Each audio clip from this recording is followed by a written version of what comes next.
Praise the lord. ప్రతిరోజు అనుదిన వాక్యం ద్వారా మీరెంతగానో బలపడుతున్నారని నేను ఆశిస్తున్నాను. అలాగే మీరు కనుక మన యూట్యూబ్ ఛానల్ని క్రొత్తగా వీక్షిస్తున్నట్లయితే మన యూట్యూబ్ ఛానల్ని సబ్స్క్రైబ్ చేయండి, ఇతరులకు షేర్ చేయండి.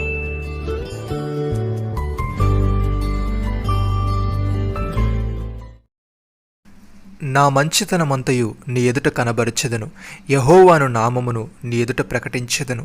నేను కరుణించు వారిని కరుణించెదను, ఎవని యందు కనికరపడుదునో వాని యందు కనికరపడుదునను. నిర్గమాకాండము 33:19. ప్రియమైన సహోదరి సహోదరులారా, దేవుని మంచితనం ఆయన మహిమలో అంతర్భాగమే. ఆయన నామ ప్రకటన అంటే ఆయన స్వభావాన్ని వెల్లడి చేయడమే. ఆయన ఎవరిని కరుణించాలో వారిని కరుణించును, ఎవరి యందు కనికరపడాలో వాని యందు కనికరపడును. ఎవరి పట్ల కరుణ చూపాలో, ఎవరిని శిక్షించాలో దేవునికి మాత్రమే తెలుసు. ఆయన కరుణ ఉచితమైనది, దాన్ని ఎవరి పట్లైనా చూపాలన్న బాధ్యత ఆయనకు లేదు. మనుషులు తమ ప్రయత్నాల ద్వారా దాన్ని సంపాదించుకోలేరు, లేక తమకు అది కావాలి కాబట్టి బలవంతంగా దేవుని నుంచి దాన్ని స్వాధీనం చేసుకోలేరు.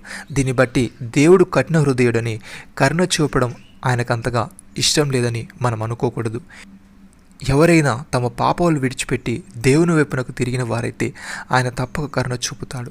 దేవుని జాలి, దయ, ప్రేమగల సంకల్పానికి వ్యతిరేకమైన కఠిన సంకల్పం మరొకటి ఆయనలో లేదు.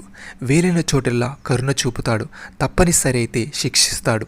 ఆయన సర్వాధిపత్యం ఆయన ప్రేమకు విరుద్ధముగా ఎన్నడూ పనిచేయదు. తన గురించిన జ్ఞానం లోకంలో అభివృద్ధి చెంది తన మహిమకు దోహదం కలిగే రీతిలో దేవుడు దుర్మార్గం పట్ల ప్రవర్తించగలడు. ఇది లోకం విషయంలో గొప్ప లాభదాయకమైనది. ఆయన లోకం పట్ల కరుణించిన గొప్ప కరుణ.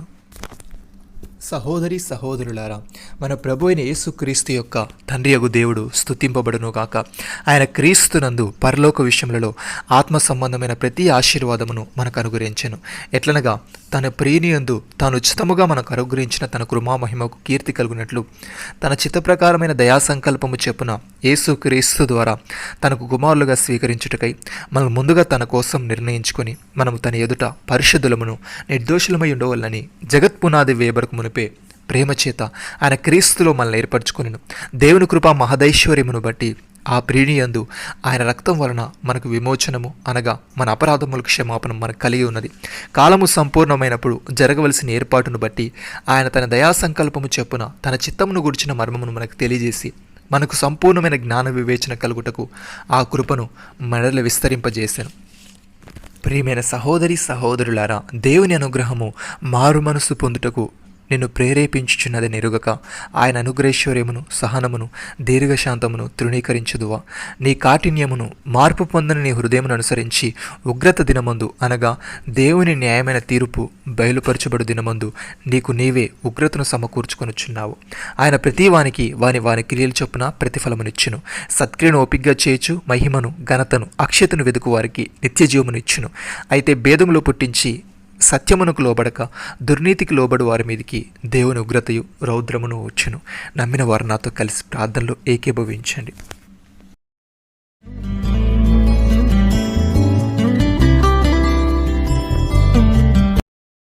మమ్మల్ని మిక్కిలిగా ప్రేమిస్తున్న మా ప్రియ పరలోకపు తండ్రి, నీ మంచితనమంతయు కనబరచదువని, నీ నామమును ప్రకటించదువని, నీవెవరిని కరుణించదువో వారిని కరుణించదువని, ఎవరిని శిక్షించాలో వారిని శిక్షించదువని తెలియజేశావు. తన నీకు స్తోత్రములు.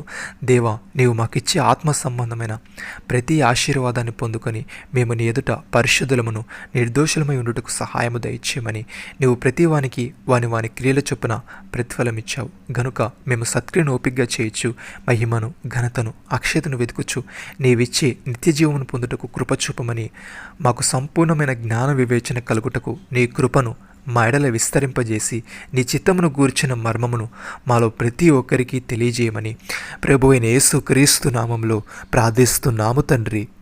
ఆమేన్.